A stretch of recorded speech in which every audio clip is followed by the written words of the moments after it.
Ever wonder why your perfectly mixed track sounds different or even quieter once it hits Spotify or Apple Music? It's a common frustration for many artists. Streaming platforms use specific standards to ensure a consistent listening experience for everyone.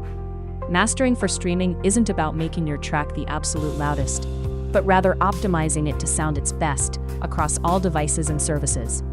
Let's dive into how to master your music so it shines on every streaming platform. First, you need to understand loudness units full scale, or LUFS, and true peak. LUFS measures the perceived loudness of your track, taking into account how the human ear hears sound. Most streaming platforms like Spotify aim for around -14 LUFS integrated, while Apple Music targets -16 LUFS. True peak, on the other hand, measures the absolute highest digital peak, including those that occur between samples, which can cause distortion if not managed. Aim for a true peak maximum of -1.0 dBTP to prevent clipping after your track is encoded into lossy formats. The key to hitting these targets without crushing your track's dynamics is transparent limiting. Use a high-quality true peak limiter, such as Isotope Ozone's Maximizer or FabFilter Pro L2, as the final stage in your mastering chain. Set its output ceiling to -1.0 dBTP, and then gently increase the gain until you reach your desired LUFS target, typically around -14 LUFS integrated for most platforms. Many modern limiters offer oversampling, which is crucial as it helps predict and control intersample peaks, preventing distortion when your audio is converted to various streaming codecs like AAC or MP3. Next, let's talk about sample rate and bit depth.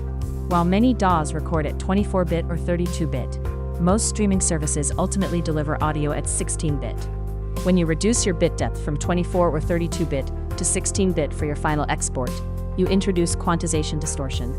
To counteract this, apply dithering as the very last step in your mastering chain, after all other processing, including limiting. Dithering adds a small amount of random noise to mask this distortion, ensuring a smoother, more professional sound.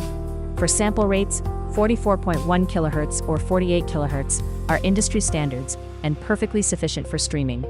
Once you have your master, it's critical to A/B reference it against professionally mastered tracks in your genre.